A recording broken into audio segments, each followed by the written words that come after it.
On episode 497 of the 40 Plus Fitness Podcast, we bring back Dr. Marc Bubbs and discuss his new book, Peak 40, The New Science of Midlife Health for a Leaner, Stronger Body and a Sharper Mind.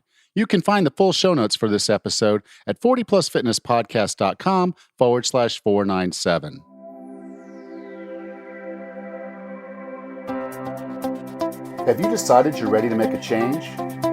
To reclaim your health and fitness? The 40 Plus Fitness Podcast is here for you. I'm your host, Alan Meisner. I'm an NSAM certified personal trainer with a specialization in corrective exercise and fitness nutrition. Let me be your coach as you find your way on your health and fitness journey. All right, let's go. This episode of the 40 Plus Fitness Podcast is sponsored by Haka Life Nutrition, the maker of GLX-3. I am really glad to have Haka Life Nutrition as a sponsor. Omega-3 is one of the few supplements I take regularly.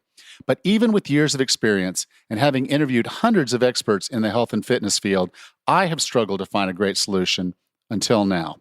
We all know farm-raised meat doesn't give us the right balance of omega-3 to omega-6, and that omega-3 helps reduce inflammation, which reduces joint pain and is heart healthy. Getting enough omega-3 isn't as straightforward as it should be. From the mercury in the fish to poor production controls, it's really hard to find a high-quality product that gives you what you're after. That is until GLX-3. Made from green-lipped mussels from New Zealand, this is the only natural source of ETA. I'm not even going to try to pronounce the full name. This version of omega-3 is particularly effective at reducing inflammation and therefore reducing joint pain. That's why my wife is taking it now. I take it for heart health. Go to hakalife.com/40plus and use the discount code 40plus to get a buy one, get one free deal on your first order, which gives you a 2-month starter supply. GLX-3 is my go-to omega-3 supplement going forward. It can be yours too by going to hakalife.com/40plus and be sure to use the discount code 40plus for the BOGO deal. The other day I was chatting with a guy about weight loss and fitness, and he said to me, "Now's not a good time." This is one excuse I hear a lot, and it bothers the crap out of me. Time is not on your side when it comes to getting healthier and more fit. The aging curve continues to march on. Sarcopenia, osteopenia, weight gain. If you're putting it off until the timing is perfect, I have a sad truth for you. There's never a perfect time. Life doesn't get in the way, life is the way. Losing weight and getting fit isn't a destination or a result of a project. It is a product of a developed, healthy lifestyle. Living life in a way that keeps you strong, energetic, and feeling great. You're listening to this podcast, which tells me you know all of this. You know what you need to do, but you're not consistently doing it. Maybe you start, but then something derails you. You're not getting the results you want, the results you need. If you're serious about weight loss, it's time to do something different, something more. It's time to invest in a coach. If you'd like to see if the 40 Plus Fitness 12-week gas program is for you, email me, alan@40plusfitnesspodcast.com. We can set up a call so I can understand where you are, and then we can put together a plan that will work for you. Don't let another day, week, month, or year pass with you getting the same you've always got.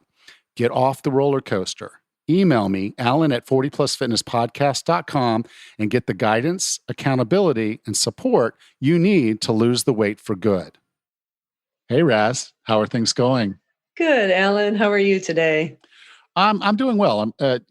I had kind of run out of guests, and so I was in a little bit of a panic mode. So I threw out, reached out to 4 different guests just to see if I could get them on the show, and they all 4 said yes. And they all 4, 3 of them scheduled for this week. So gosh, I was like sitting there Thursday night, and I get the last one to book, and I'm like, they all booked in the same week.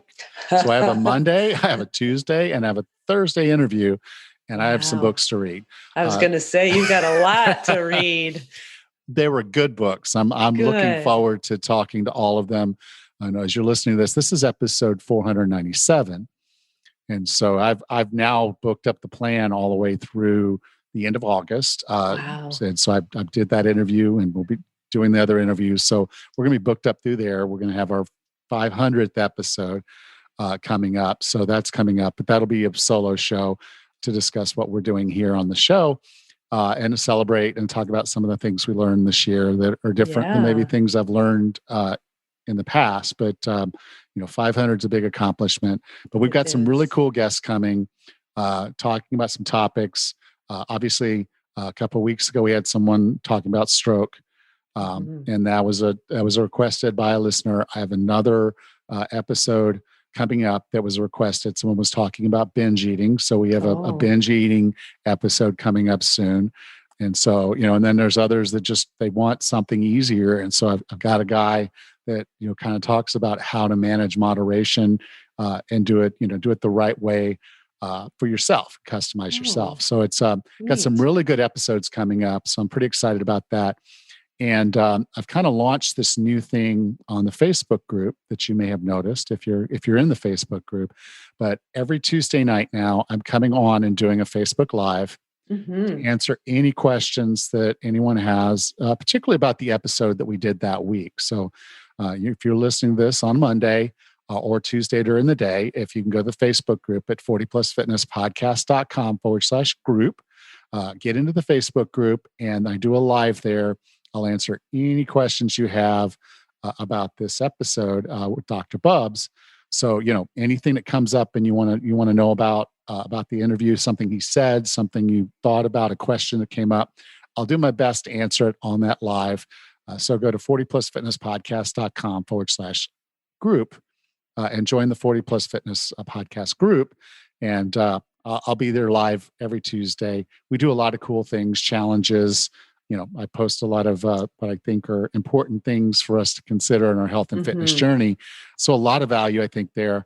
Come join the group. It's not overwhelming. There, you'll be with over 1,600 other people that love the show and want to get healthy and fit. And we're all over 40. So it's a really cool place to hang out. Absolutely. That sounds fun. So what's been going on up there? Oh, we're doing good. Through the magic of podcasting, this will be a little bit later, but Mike and I celebrate our birthdays this week, and we both turned 50. So we're getting ready for that big celebration. Congratulations. Yeah, I'm pretty excited. Well, we need to share this. I think we've shared Yeah. this before, but from a Hmm. birthday perspective, Hmm. and if I recall, Mike's older by one day, He is. Yep. and then your birthday's the very next day. It is. And Yep. Yep. you're both the same age, both Right. turning 50. And so Yep. my wife would probably be able to answer this question for me, but when you're both the same astrological sign and the same Chinese sign, Yeah. how does that work? we seem to make it work. I think Okay. we're a lot the same in many respects and a lot different in many other respects. We have enough yin yang, I think, to make it work. We've actually been married 26 years now, so that we've Congratulations. somehow made that work. Yeah. Yeah. But That's over half your life. It is. It is. Yeah, we both Cancer is known for being stubborn. That's my astrological sign is Cancer, and we're known for being stubborn, and we both can be in very different ways. But Yeah, we well, make he's it in work. health and safety, so that's kind of He a is. good field to be in if you're It stubborn. is. Yep, absolutely. All right, so So, you ready to get into our conversation with Dr. Bubbs? yep, this will be great. Our guest today is a naturopathic doctor, performance nutrition lead for Canada Basketball, and performance nutrition consultant for a portfolio of professional and Olympic athletes. He is the author of the best-selling book Peak, and what I'm sure will be another bestseller, Peak 40. He also hosts the Performance Nutrition Podcast, connecting listeners with the world-leading experts in human performance and health, and regularly speaks at health, fitness, and medical conferences around the world. With no further ado, here's Dr. Marc Bubbs. Dr. Bubbs, welcome back to 40 Plus Fitness. Alan, I appreciate you having me on. Always good to be back. Yeah. Now, the last time I had you on, we were talking about your book, Peak. And it's really where you had done a deep dive into just performance in general. What are the best athletes in the world doing? What does science tell us about why they're so good and why they're getting better? And then you wrote the book that I wanted you to write. I didn't tell you I wanted you to write it, but you wrote it. And it's called Peak 40, the new science of midlife health for a leaner, stronger body and a sharper mind. And that's a big promise. That is a And big promise, isn't it? But you delivered. Well, I appreciate that. It's a funny thing when you're trying to write books. I mean, this one actually came out of the impetus with the book was really working in performance. The coaches and the performance staff were all, like myself in their early 40s or beyond and leading busy lives. It was like, look, I need just the Coles notes or that's what we use and say in Canada, the abbreviated version of what I need to do, right? What are the big rocks? And that resonated with me as well with working in the general population. People are so busy in their day-to-day lives that it's tough to have a big, long list of things to do. And so the goal here was to provide, some of these big rocks, like we say, of how the major things that we can really, try to keep the ball in the fairway, so to speak. If we use a golfing metaphor here, let's keep it somewhere where we can play the next shot. And then all of a sudden people realize, like I'm sure you see in your practice, like all of a sudden we can make some pretty darn good progress if we just start layering in some of these real fundamentals. Yeah. And we call them cliff notes in the United States. It's cliff notes, there you just go. Just the short. You call them Coles notes, we call them cliff notes. But before I get in, I didn't really talk about this, but I was going back and preparing for this, and I just thought I can't leave this moment without actually saying this. Is you talked about kind and wicked as learning environments, and I again, it just resonated with me. So I just want to share this, and we can go into it a little bit if you want to. But a kind learning environment is basically where things just fall in line. You have immediate feedback. You do something, you see the result. Your golf metaphor is perfect because that's what you talked about. You hit a golf ball. If you hit it well, it went far. It went where it's supposed to go, and you're happy with that golf shot. You got immediate feedback. It doesn't feel kind, does it, Alan? Like it doesn't feel easy or kind, but it does actually. The result immediately tells you. If you know a golf swing, you know exactly what you did wrong in terms of swing plane and everything else. But it is obviously a difficult sport.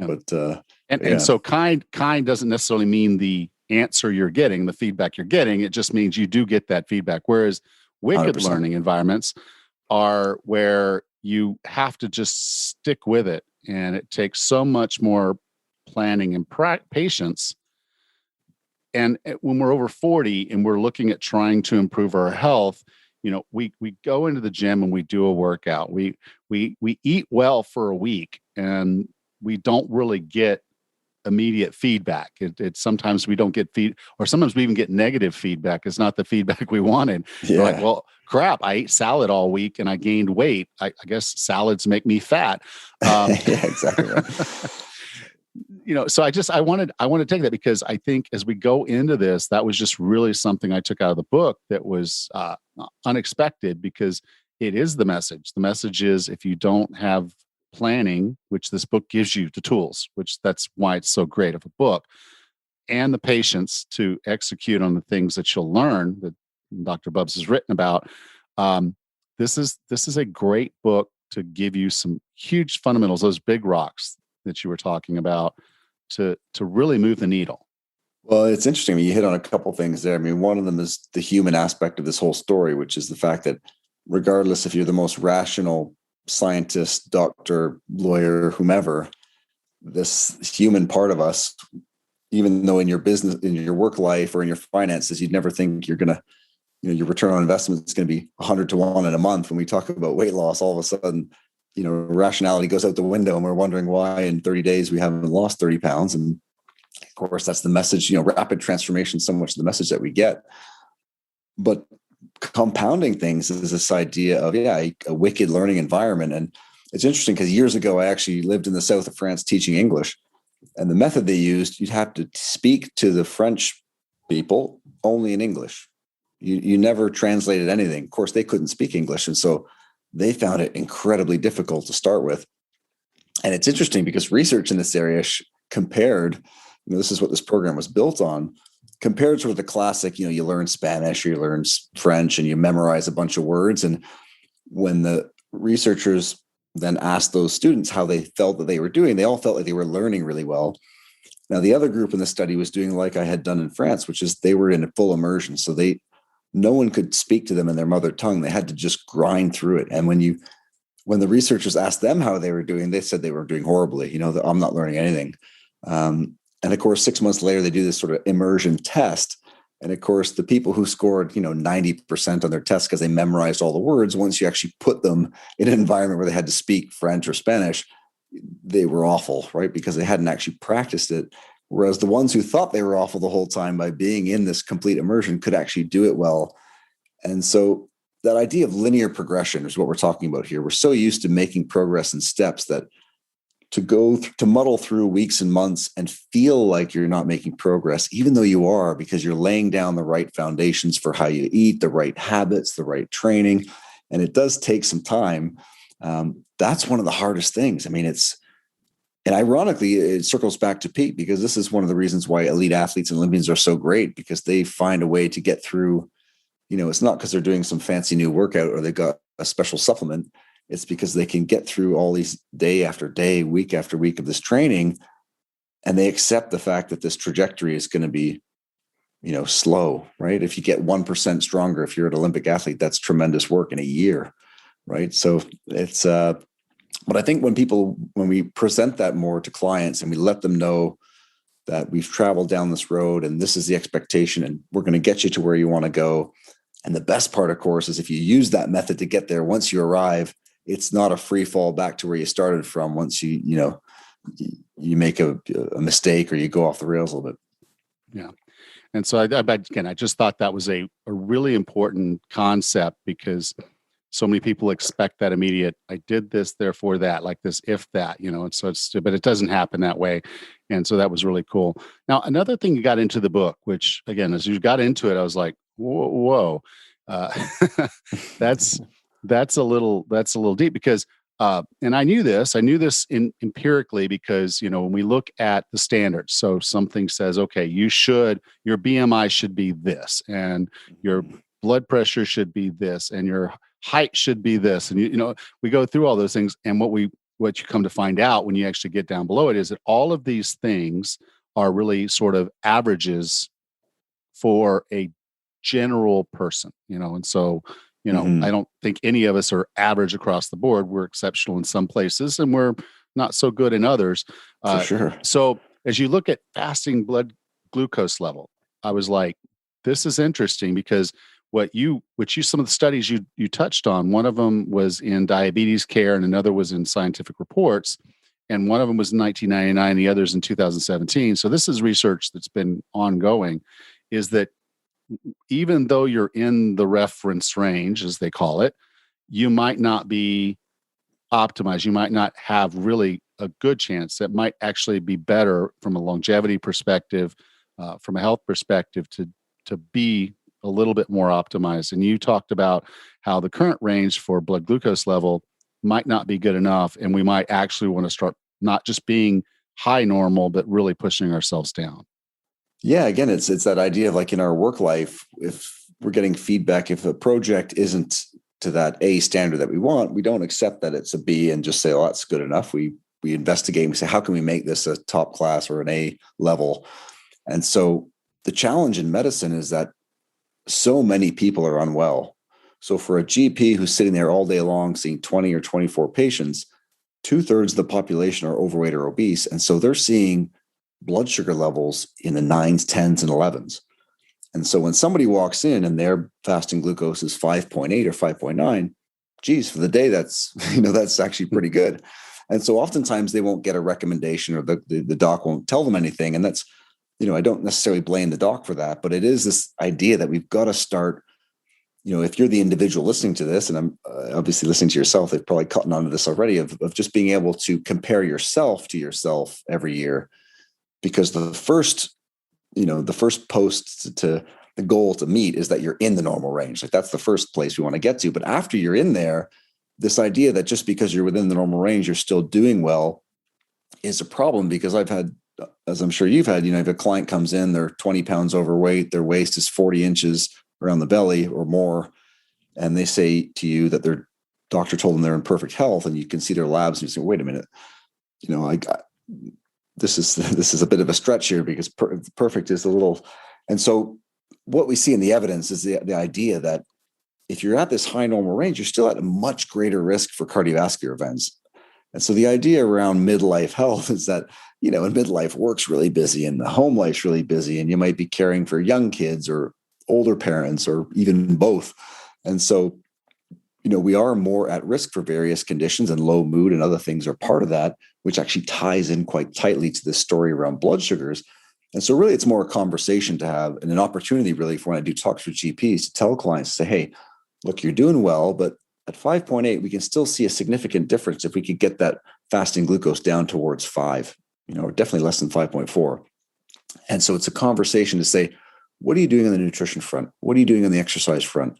What does that sleep or stress look like? Like what lever can we move there to be able to get some more wins, to be able to nudge things in the right directions? Because again, the nice part is you don't have to make a dramatic change. You just need to make a few small changes. And again, repeat them over time. But to circle back, I think the biggest problem is we see so many people who are so sick that those others kind of fly under the radar. And I'm sure you hear they get frustrated too, because they're still not losing that 20 pounds, or they still feel like their energy is low, or they're not sleeping as well, or the libido is not where it wants to be. And that's a part of this whole story.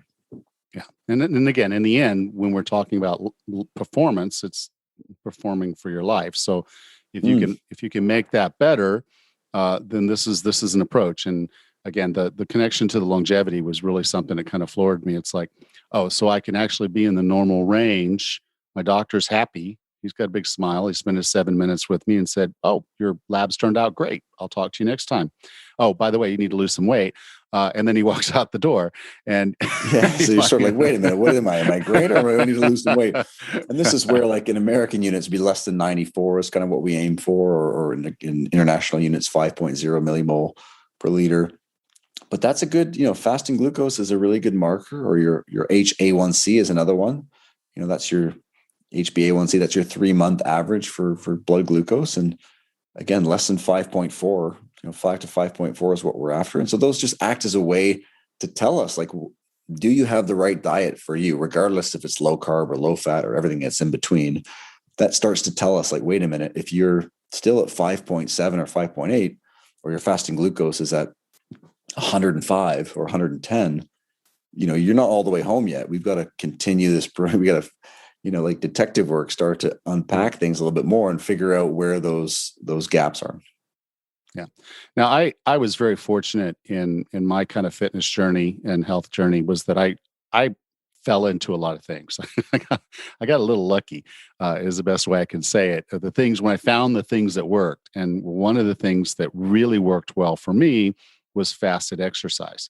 Cool. And it was just one of those things of me saying, if I get up in the morning, and it was twofold. One, if I got up in the morning and did my exercise, it was going to get done that day. It was kind of like the general that says, box, right? the general says that make your bed because you have a small win. For me, it was like, if I just get some exercise in the morning. And so a lot of my programs that I would put together would just say, let's even if it's just going for a walk, a 30-minute walk when you first get up in the morning, hydrate, go to the bathroom, and then just take your dog for a walk or go for a nice little walk. And I said, it's literally going to help you lose weight faster. And the funny thing is there's still a lot of people that will argue and say, no, it's a calorie. You're not going to lose fat or anything. But I just know empirically, and it's anecdotal from my perspective, until you actually, again, pointed to a study, because your book is extremely science-based. And it basically it was in a journal of nutrition in 2019. That is basically, if you're exercising before breakfast, you're giving yourself a competitive advantage for weight loss.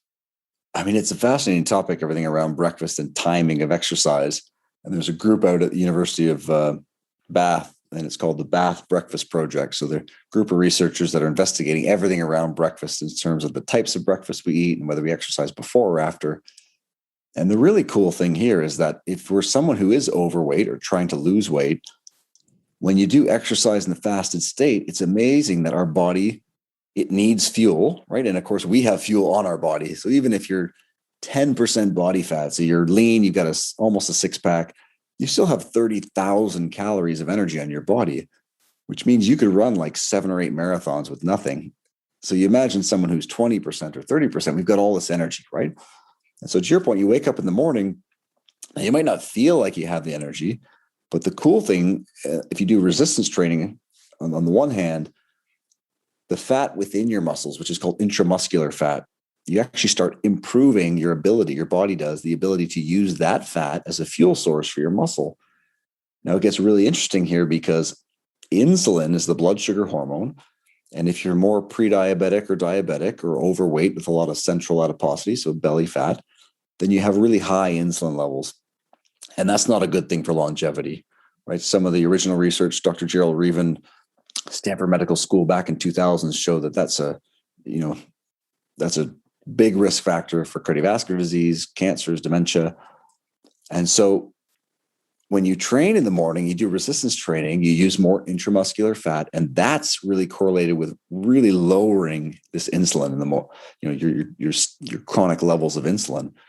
And so it's a great way to, again, you're basically moving your body in a state where there's not a lot in the fuel tank coming from the food you're eating. So your body has to use what's in the reserves, so your body fat stores, to really kick things up. And it's amazing how that is a powerful signal. And it happens also on the aerobic side. So, it's a little bit different in terms of the pathway, but when you haven't eaten anything and you go off, and I loved your point there about like even walking, because what people struggle with is, especially if they've exercised in the past, and then I tell them, hey, look, just get up and go for a walk.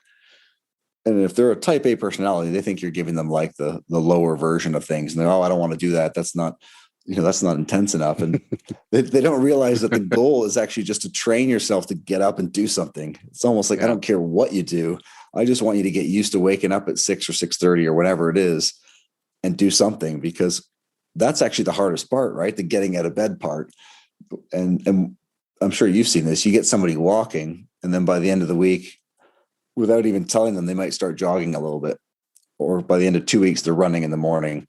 But had you suggested that right off the bat, they would have gone, oh man, that first morning they wake up and it's, oh geez, that feels too intense. And we've got some cool studies to show that, right? You ask someone to go down and give you 30 push-ups, and something like 30% of the group wants to do it. You ask someone to go down and give you one push-up, almost 100% of the group wants to do it. And at the end of the day, both groups are actually quite similar in the amount of push-ups they can do. So it's this idea of like, if you can just get the person down on the floor and ready to do one, once they're down there, they're gonna show you what they got. And it's the same with that morning movement piece. And so just what you said, I think the fact that life is busy in midlife is like, if we can carve this out in the morning is great.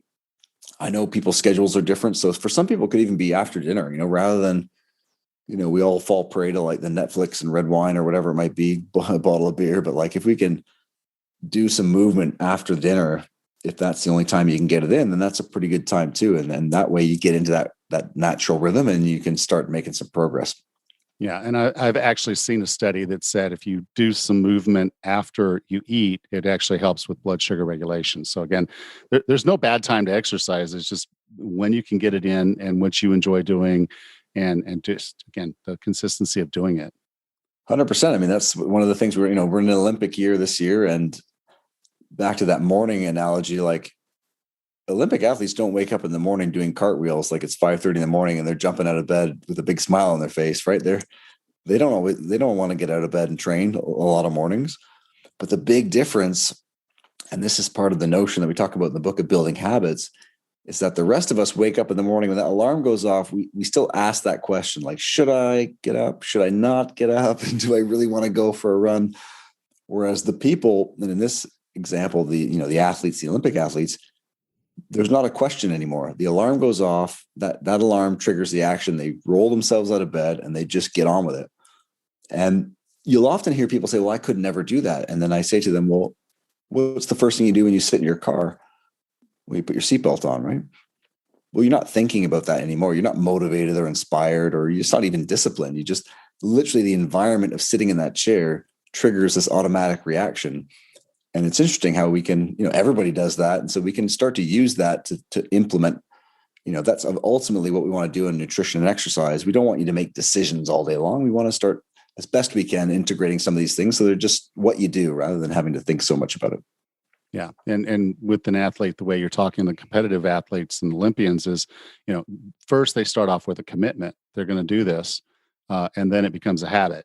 And, Mhm. it's the whole point of, and the way I like to say it is, if your spouse needed you to pick them up at the airport at 5 o'clock in the morning, guess where you are at 5 o'clock in the morning? You don't roll out of Yeah. bed and say, I really don't want to do this, and hit your Yeah. snooze alarm and ignore their text.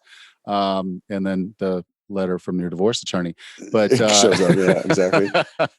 so no, you show up where you're supposed to be. And so it's just kind of getting that ball rolling, and to know that doing this physical activity first thing in the morning before your breakfast is actually doing you more good than just doing it.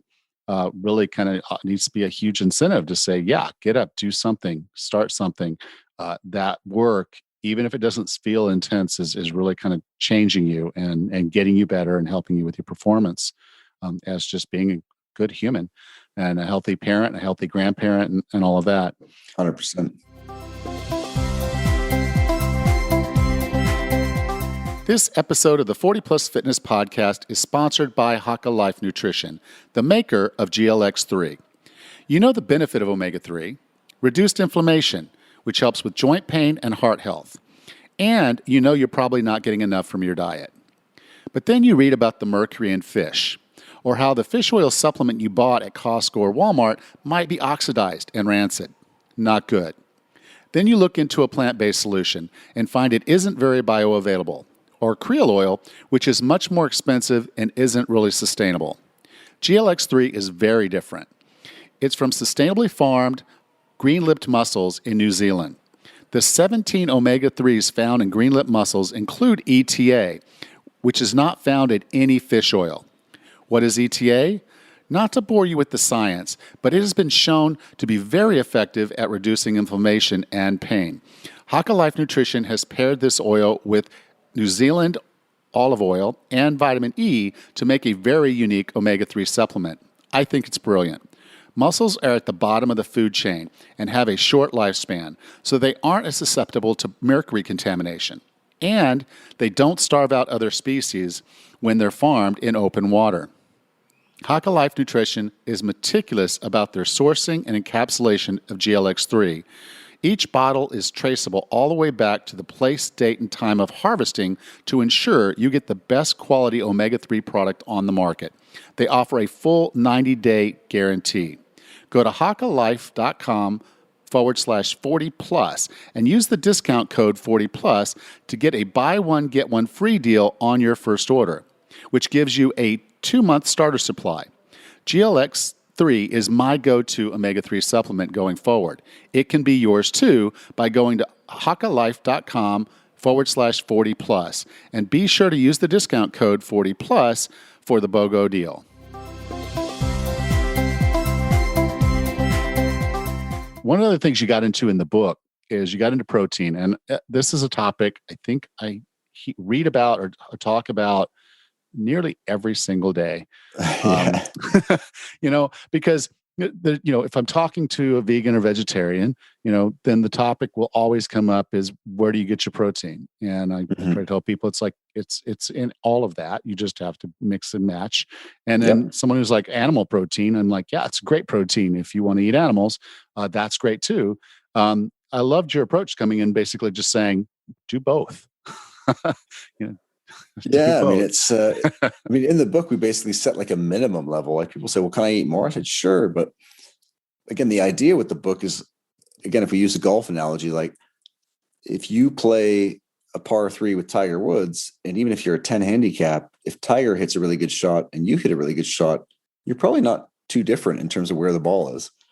But the difference is if Tiger hits his worst shot, he's still on the green. Whereas if an amateur hits their worst shot, they're 20 yards in the bush and they've lost their ball, right? And so, no, we heard a splash. We just heard a splash. Yeah, that's what exactly. It's like, and so this idea that we've got to start like, the worst day that we have has just got to be better, right? Rather than always focusing on trying to be, people want to be great, but then it's hard to maintain it. And then all of a sudden they fall off the wagon. And so, the idea for this minimum of 1.2 grams of protein, per kilogram body weight per day, which if you divide, for Canadian or American, you take your body weight in pounds and divide that by 2.2, This is a number that some of the best protein researchers like Stu Phillips at McMaster University in Hamilton from Canada and Theo Espoglu at Leeds Beckett in the UK, in their research have found like as we age, if we can maintain this amount of protein, minimum amount in the 50s, 60s, 70s, it really helps to fight off sarcopenia, which is the loss of muscle associated with aging. And that's actually a huge problem when we talk about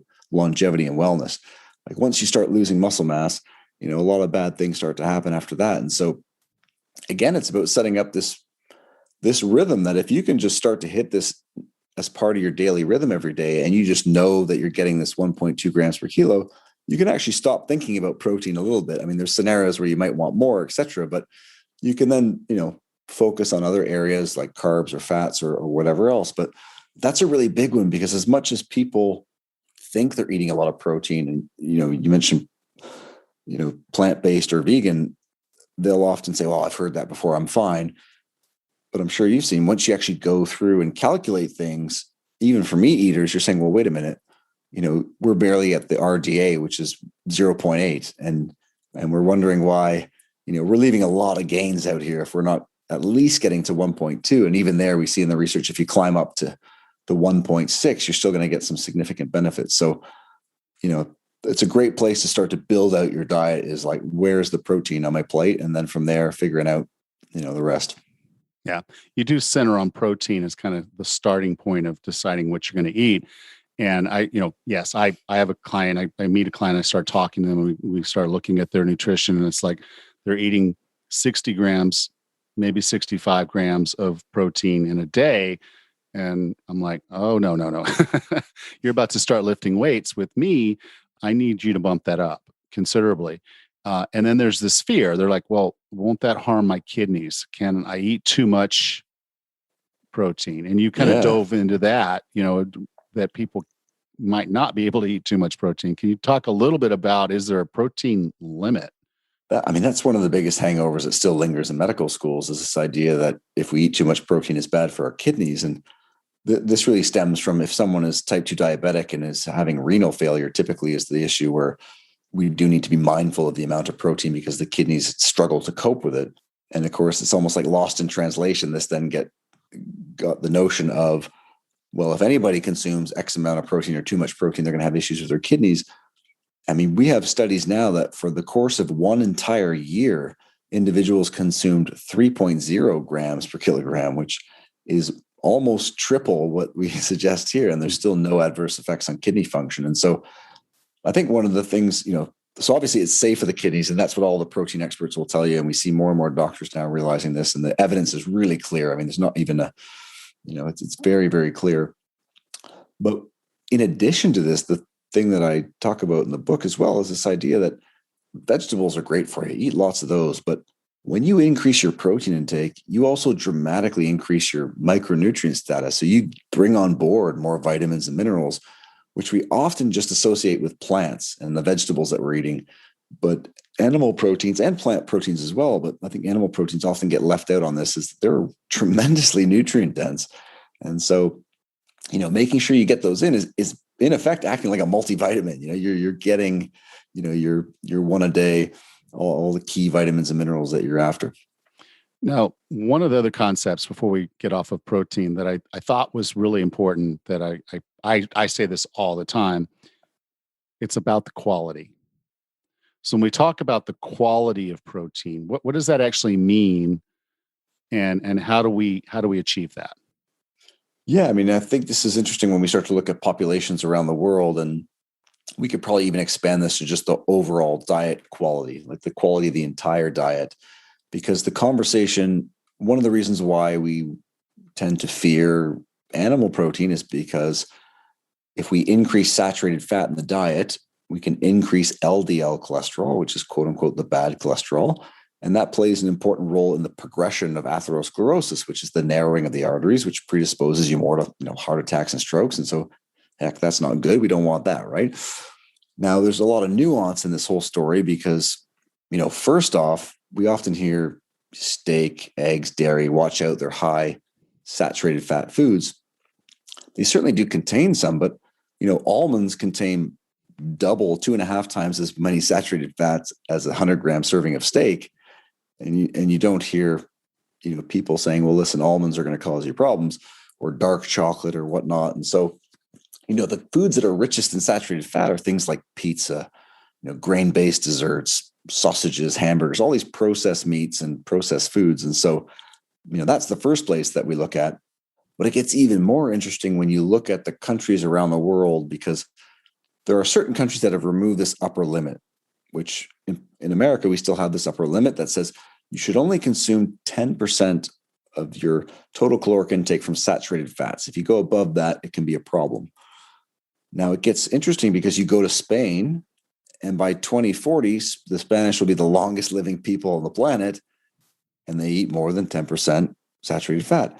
You think, okay, maybe that's a one-off. Well, you go to France, same thing, one of the longest living countries in the world.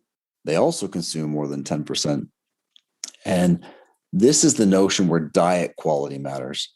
Like if your saturated fat's coming from real food, from steak and eggs and these types of things, and you're eating a lot of vegetables and whole foods, it looks as though that's not as big an adverse impact, right? You're not going to have this adverse cardiovascular effect, because we see, in places like Spain and France, 32 or 38 deaths per 100,000 from heart attack, whereas in the United States, we see almost 80, right? So more than double. And this is the idea where if your saturated fats are coming from all those ultra processed foods, right? Like the takeout pizza, the quick hamburger, the sausage, and you're overweight, this creates the perfect storm for all these bad issues to happen. And so, if you're someone listening in and you don't like to eat meat, or you don't want to eat meat, we don't tell you this to force it upon you. But I think too often I see people who are overweight who are avoiding these foods because they think it's quote unquote bad for them. But an effect of that is we don't achieve the protein intake, and the foods that they choose to eat actually have a lot more calories in them.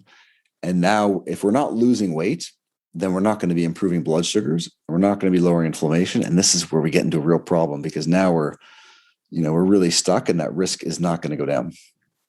Yeah, I see that too. It's just someone sit there and say, well, I don't want to eat that much meat and I want to get my protein. So I buy this vegan protein shake at this certain place. And I go to that place and look up the nutrition information and say, okay, well, it's got, 39 grams of carbs. Sugar. And I'm like, so that's like drinking a soft drink. You're quite literally drinking a soft drink, and you might be getting 20 grams of protein out of that, but it's not just protein, and it's processed stuff, and it's a lot of sugar. And so, yeah, I think it's too easy to get roped into this. The simple is the way, and it's just go ahead and avoid these. Set these simple rules. Avoid saturated fat. Avoid animal products, avoid that. And you can get yourself roped into just kind of making mistakes only because you're listening and trying to fit it in, and also because you like that particular flavor of shake. Well, and the other thing too, yeah, if you're plant-based or vegan, oftentimes I see people have problems. I'm like, I don't see them eating any lentils. I don't see them eating any tempeh. And we're eating all these processed, meat substitutes. I was like, wait a minute, you can't, if you're plant-based and you're still eating a processed food diet, that's still not good. And it might even be worse than an animal-based processed food diet. And it's like, we've got to get back to your point here, like eating real food. You want 20 grams or 30 grams of plant-based protein? Well, let's have some lentils. Let's have some tempeh or whatnot, or a shake that has less, sugar than the one you mentioned, because otherwise, yeah, you're still causing a lot of the same problems, just with a different type of strategy. Yeah. Now, one area you got into the book that I think is far overlooked in the health and wellness space is because we're like, okay, well, here's your nutrition, here's your fitness, go lose some weight, get stronger, and you're good. And many people will sit there and kind of put this concept of, when I get to a particular weight, I'm going to be happy. Yeah. Now, when I win an Olympic medal, I'll be happy. Yeah, when I achieve the promotion, I'll be happy. Right. And that day may or may not ever come, but you get to that weight and it's not there. And so you talk about awe and happiness, and they're related in my opinion. Awe gives you happiness. Awe is the moments that you're happiest, because you're just looking at the world in a way that's it's opening you up to just what's possible. Why should we commit to awe? Yeah, I mean, this is sort of an underpinning of the whole book with this idea that, well, first off, mindset, the 6 inches between our ears is the reason why we succeed or don't succeed. And so with that as the backdrop, and again, this is regardless if it's, you or I or someone working a 9 to 5 who's trying to achieve their goals, or even an Olympian, it's still, that mindset that we bring is really what's going to make us or break us. And the really, at first kind of depressing thing in midlife is how I open the book with this U-shaped happiness curve, which, Professor David Blanchflower, Dartmouth University, goes around the world, and 135 countries, they measure all these indices of happiness and realize that it doesn't matter if you're in America, South America, Europe, Asia, by midlife in our between 41 to 48, effectively, we have this dip, our lowest point of the happiness index, which on the surface sounds a little bit like, oh, geez, really? That sounds like a long time, 7 years. But really, it more than likely reflects the fact that we're just at our busiest, right? We've got all these demands on our time, we're sleeping less, etc. Now, why is that important to this whole conversation? Well, if we know that, let's say, if you don't sleep sufficiently, if you don't get that at least 7 hours a night, it's more difficult to disengage from negative thoughts. So now you wake up in the morning, you think, well, forget that. I'm not getting up to run because, we can make up an excuse, right? It gets harder now to build the habits that we need. And so this is one of the major roadblocks we see with clients in midlife, is that, the mindset is such that we're sort of stuck in this bit of a rut, if you will, or we've tried to achieve those weight loss goals, those health goals so many times that as soon as something goes wrong, or as soon as we get to a roadblock, it's like a loop that plays back in our minds, and we start self-sabotaging and thinking it's not going to work out. And so, this connection to awe is really, how do we, rather than this progression of, if I achieve the promotion, if I achieve the weight loss goal, if I achieve my dream of the Olympics, then I get to happiness. The cool thing, again, from a performance standpoint, is in elite sport, they're flipping that whole model to say, how do we create happiness in this person to then allow them to express their potential? Because even if you achieve your weight loss goal, guess what happens tomorrow morning? You still need to wake up and do something. You still need to eat something. You still need to train a certain way. Like there's, the world keeps moving. And so how do we build that mindset? How do we start to reshape, how we think and how we feel, whether it's optimism, self-talk, all these types of things. And this is where we circle back to this conversation around awe, because I think even with the backdrop of the latest pandemic, we've seen how people's moods have been impacted. And so what's the easiest way to impact, mood and happiness? And when we look, there's two components to happiness. One of them is life satisfaction, which is effectively, how satisfied are you with your life? And that actually does trend really closely with your income, right? So you tend to be more satisfied with your life if you have higher earning power. But the other part of happiness is the subjective part, which means, are you happy in your life? And that actually has no correlation with income. It might, in fact, when you get to a high enough bracket, it actually impacts negatively. Yeah. And so the crazy part about awe, which is, awe is basically just walking out into nature, forests, seeing mountains and ocean, even pictures of it. Awe is even listening to like a song that really resonates for you, or a speech that makes you feel a certain way. And that actually triggers both aspects. It's a positive emotion. It triggers both aspects of happiness.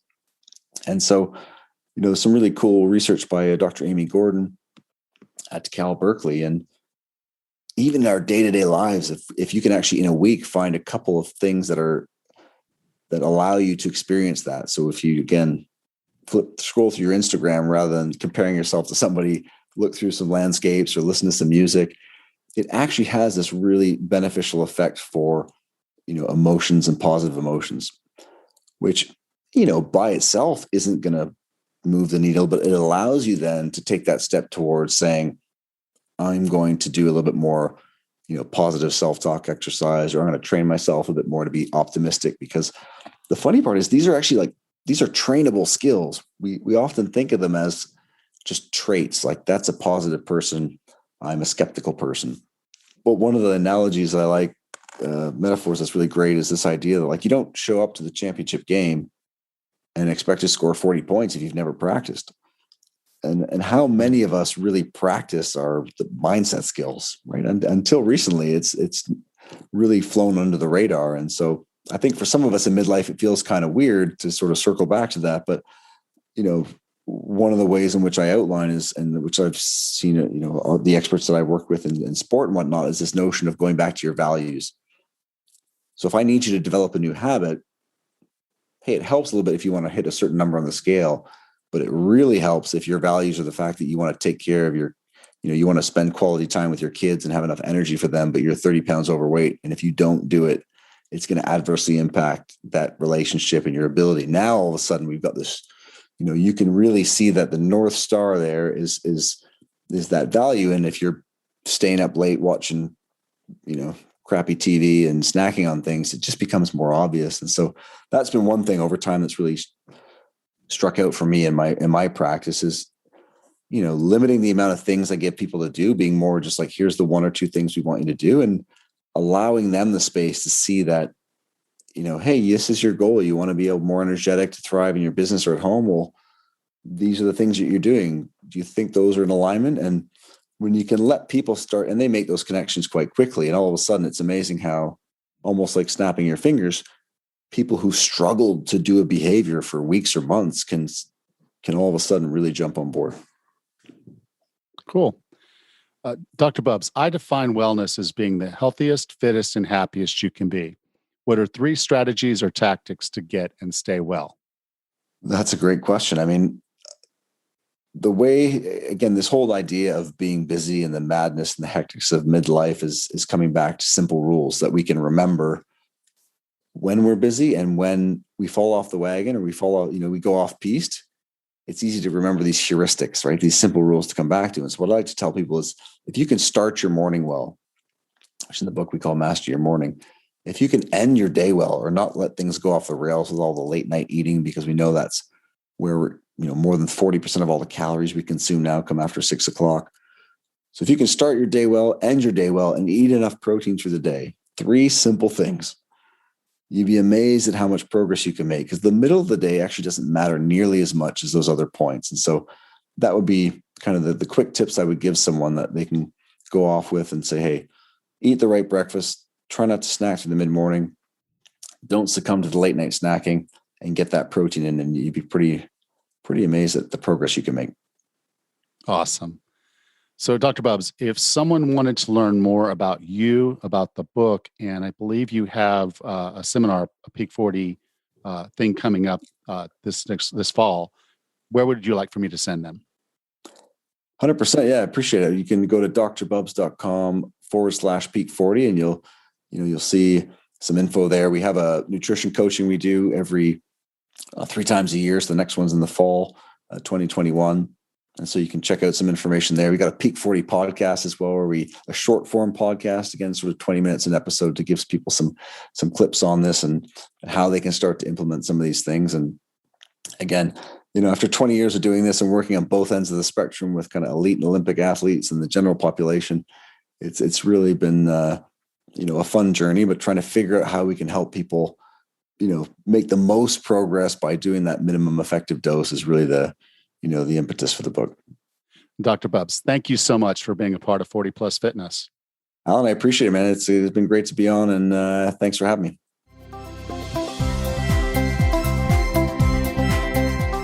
Hey, Raz, welcome back. Hey, Alan. Wow, that was really neat of Dr. Bubbs to come back with a new book. And they both of his books sound really interesting. I like the idea of peaking, but especially after 40.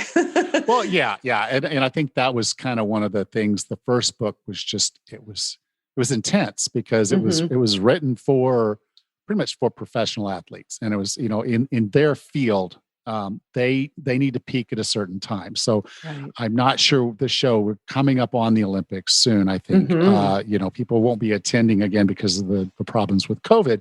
Right. But all these athletes over the course of the last several months have been doing what they needed to do to qualify for the Olympics, which is typically done every 4 years for most of these athletes. So they are doing world championships and other things, but for most of them, they don't care about that. They just want to make this one race. They want to do Yeah. this one thing. And to do that, they spend all their time trying to peak, to try to be at the best performance they possibly can at a given point in time. So one, they make it into the Olympics. And then two, when they're competing in the Olympics against the best people in the world, that they're doing their best. So even Yeah. if they don't win, you're seeing the best that that athlete can bring to the field. And the science that Dr. Bubbs talked about in his first book, Peak, was everything we know about how that happens and how you can train for peak performance. Hmm. I thought it was important to have him on here because we are training to be peak grandparents and peak this, So if you're Right. planning a hike and you're going to do the Grand Canyon with your nieces and nephews or your children or whatever, grandchildren, you want to be peak health. You want to be peak performance. You want to be able to lift your own kayak. You want to be able to do your own marching, and you don't want to have to sit stuff out.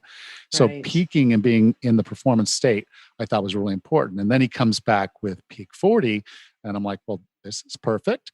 I didn't have anything to do with that, but but this is perfect. And so, and so basically this book is taking a lot of the basic science and things that were in Peak, and he's applying it to the rest of us. So he was talking to that 1% of people out there with the first book, and I tried to take that information and apply it for us.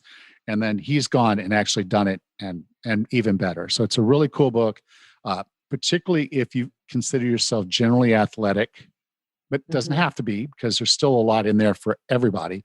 But if you're an athlete, you see yourself as an athlete, there's a lot in there to help you just be as good as you can be. So if you're trying to get a PR on a 5K or a half marathon, boom, you're going to have a lot of information in there to help you do that.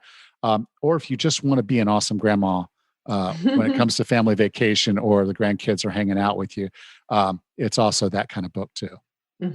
Well, you started the interview off with the big rocks, the major things, the big things that we could do to make a change in our lives. And that also resonated with me too, because we're bombarded by data all around us. There's articles and podcasts and news clippings and news headlines that we see on the news, and all this stuff is around us, and we can easily get lost in the weeds. But I like bringing the focus back to the big rocks. What are the major things that we could do to move the needle on our own personal health and fitness? Yeah, well, I brought this up in my book as well. The Wellness Roadmap was that we do have to focus on the big rocks. And I actually talked about kind of where that concept came from. It's big rocks, little rocks, and sand, and you're trying to get them all in the bucket. And they'll all fit in the bucket if you put the big rocks in there first. If you put the sand in there first, you won't get all the big rocks and little rocks in there. And if you put the little rocks in there, you're still not going to get everything in there. So you got to put the big rocks in first, and then you put the little rocks in and you shake the hell out of the jar. And then then you put the sand in and shake the jar, and you eventually can get all of that into that jar. It doesn't look like it when you first start, but you can. And the concept is, if you focus on the big rocks first, you're going to make up a lot of ground faster. And it works. And it works in almost every aspect of your life. We get buried when we start focusing on the sand. So the question is, what supplement should I take? I hear about this protein window after my weight training. Do I have to have protein within an hour, or is my training wasted? We hear all these things, and it keeps coming out every day. Eat pomegranate; it's a superfood. Those are all those things are good, but they're the sand. They're just sand in your progress of how far you want to go. So focusing on the big rocks means that you're putting your priority, you're putting your time, which is at a premium for us today. You're putting that on the most important thing. So you'll hear the statement, you can't outwork a diet. Yep. People still try. Yep. They're like, well, I'm doing an hour a day on the treadmill. And I'm like, well, if you spent that hour food prepping. Oh, yeah. Cutting up some vegetables, pre-cooking the meat and fish that you want to eat for the week, and putting those meals together and putting them in the freezer, that hour would do so much more for you than the hour you spent on the treadmill. Now, I the love hour on the that. treadmill might be important from a mental health perspective because many of us get a lot of mental benefit from the exercise. So True. don't my big rock might not entirely be your big rock, but Right. I will say I'm certain for 95% of us, nutrition, Mm-hmm. eating whole food is our big rock. If you're not eating mostly whole food, Mm-hmm. meaning it's not coming from a can box, jar, or bag. Mm-hmm. And I say those different every time I say them, but if it's not coming from one of those four things, then you're eating whole food. It's plant or Yeah. animal. And the less processed, the better. If you're eating mostly whole food and as high quality as you can eat, that's most of our big rocks. That is a good one. That's a great one. And then the And next moving. big rock, the next big rock is moving. Exactly. Mm-hmm. You need to be moving. Your body was designed to move. In fact, Mm-hmm. it needs to move to stay alive. Mm-hmm. The toxins that are in your body, they're cleared from your cells and they go into your lymph system. Now, your lymph system doesn't have any pumps. Your heart is a pump for blood. Your lungs and the diaphragm work as a pump system to basically move oxygen in and take carbon dioxide out. Mm-hmm. And that's working like a pumping action. But we don't have a way to remove our toxins with any pumping action. The way that works is through skeletal muscle. Skeletal muscle is the muscle that moves our body around. So if we're not moving, we're not clearing toxins. Mm-hmm. Right. And they're sitting there. And you might have heard some terms like, okay, well, I hope the cancer doesn't get into the lymph nodes because then it Mm-hmm. spreads. And that's true. So movement is a way for your body to stay detoxified. It's a way for your body to stay cleaner. So we need to move as a function of our day-to-day life. Mm-hmm. That makes us healthier. That helps us Yeah. avoid a lot of problems. And so those are the two big rocks that I would say if you're not doing those two things, Mm-hmm. then it doesn't matter how much protein you eat. It doesn't matter how many hours you sleep. It doesn't matter. Anything else doesn't matter if you're not Mm-hmm. doing those two things. Yeah, I have to agree with you on that one. Food and movement are so critical. And he also mentioned the happiness and awe and mindset at the end. Yeah. That's my other favorite word, mindset. Yes. I was so happy to see the word awe in his Yeah. book Mm-hmm. because no one in the health and fitness field, to my knowledge, and I've read hundreds, thousands of books and articles, no one really Mm-hmm. talks much about that.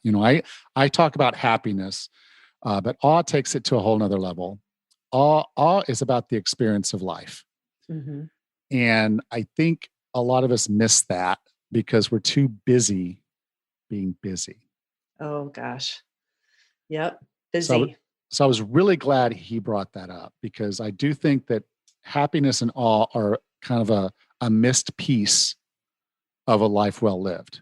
So Mm-hmm. you can be super fit and you can eat the best foods, but if you're not enjoying yourself Mm-hmm. and you're not having those moments of bliss, of awe, then why live a year longer? Yeah. Why? I mean, so the why that we go through for the commitment is typically about those moments.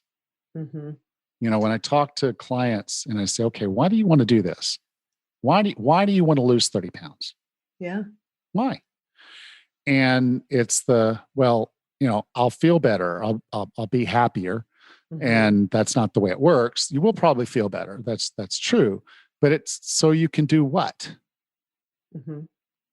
And those moments should be awe. I like that. Time with a granddaughter, time with a grandson, hiking Grand Canyon, Mm-hmm. going and seeing the Great Wall of China, Mm-hmm. the Galapagos, having the health and the wellness to do that stuff. Mm-hmm. Because I can tell you, when you're standing on the sea cliffs at the Galapagos and you're watching the albatross fly and the Oh. sea wall, it's just the sea is just hitting these cliffs and spraying up in the air. Wow.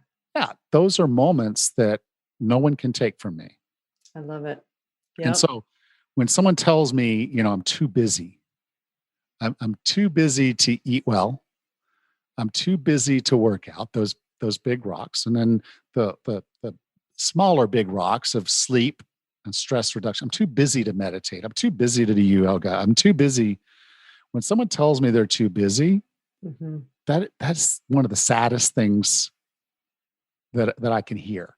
Mm-hmm. And it bothers me. That excuse bothers me more than any other excuse out there. Yeah.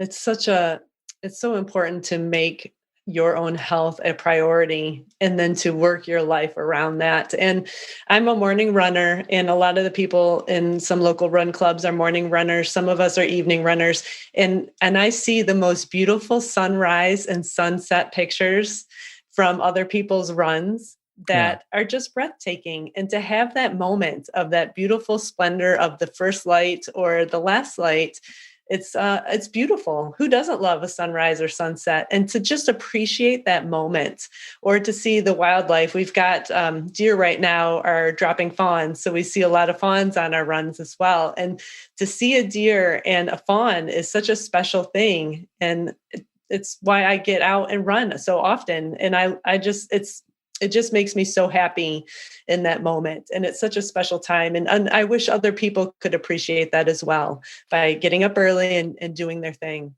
And it's not that you have to go for a run to do those things. Sometimes it's as simple as getting in your car, driving down to a local park, and going for a walk. Sure. And it's funny because I have a guest that's coming up, and I don't want to blow the whole thing but he talked about just petting and playing with a dog.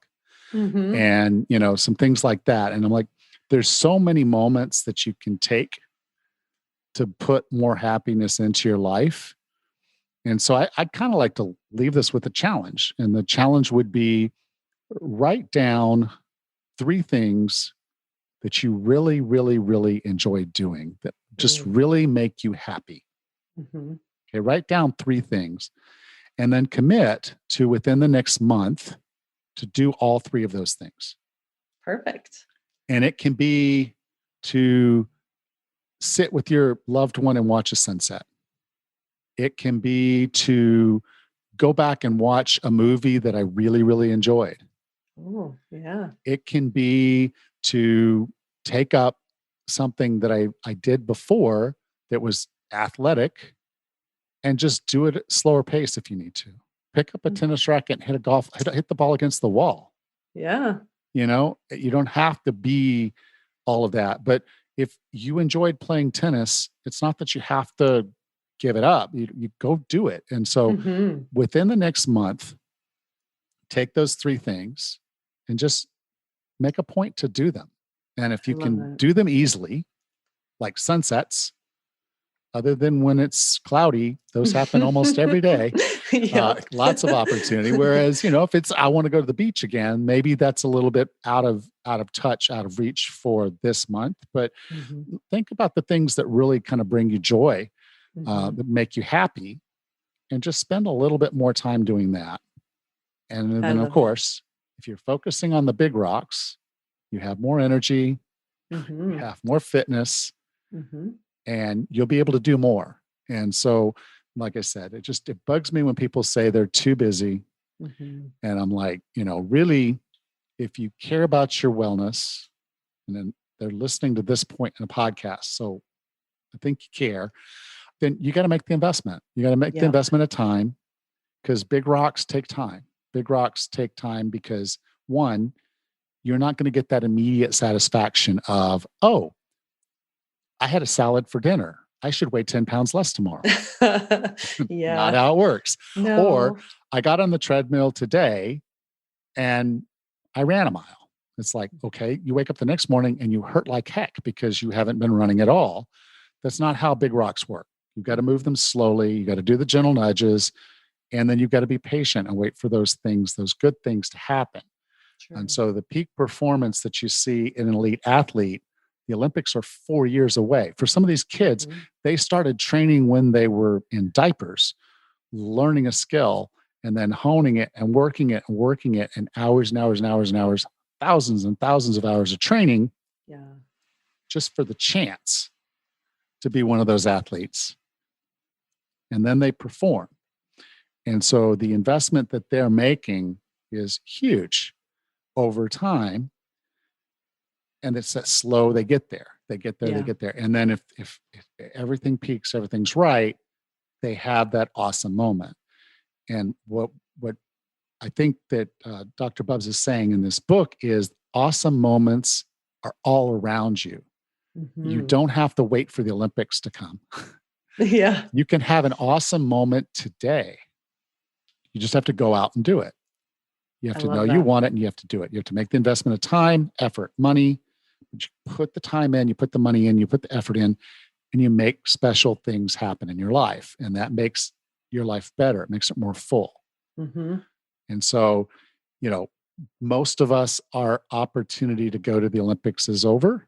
We didn't, that boat has sailed, and we're not going to be there. I'm not going to be in the NFL. You're not going to be NBA or Mhm. WNBA. Mhm. That stuff's not going to happen for us, but that doesn't mean we don't have things that we can aspire to, things that we can win, We things that can will make us still, happy. yeah, we can do great things. Alan, I mentioned earlier, I'm about to turn 50, and a couple of weeks ago, I ran 50 miles. That's got to be one of the biggest accomplishments in my life. And I'm about 50. So there's still plenty of time to do great things, whatever they are. Well, Just you got to start. it might be the biggest so far. So far, that is true. Far. Because you haven't been a grandma yet. Not yet. So Yeah. there's and push that off a few years, okay? But Yeah. since your kids are just not quite Still ready. young. Yeah, but the whole point being is yes, there's so much in front of us, Mhm. and that's again why I love that word awe, is because if you start seeking out those things that do that for you, your life is going to be so much fuller. And most of the time we get on here and we're talking about nutrition and we're talking about fitness and we're into this stuff that sometimes it's easy to forget. It's not always about putting more in. So I'm Right. working that full-time job, I'm doing this, and then I'm trying to exercise and I'm trying to cook and I'm trying to take care of my kids and do all those things together. The reality is sometimes it's just taking a break and doing less and just doing something that you enjoy that just brings you that feeling. That's just it, is finding that happiness and that joy and awe, like Dr. Bubbs had said. It's important. Yes, it is. All right. So, Rachel, I guess we'll talk next week then. Sounds great. Take care. You too. Thanks. Next time on the 40 Plus Fitness podcast, we meet Dr. Lynn Rossi and discuss her book, Savor Every Bite: Mindful Ways to Eat, Love Your Body, and Live with Joy. Until then, have a happy and healthy week.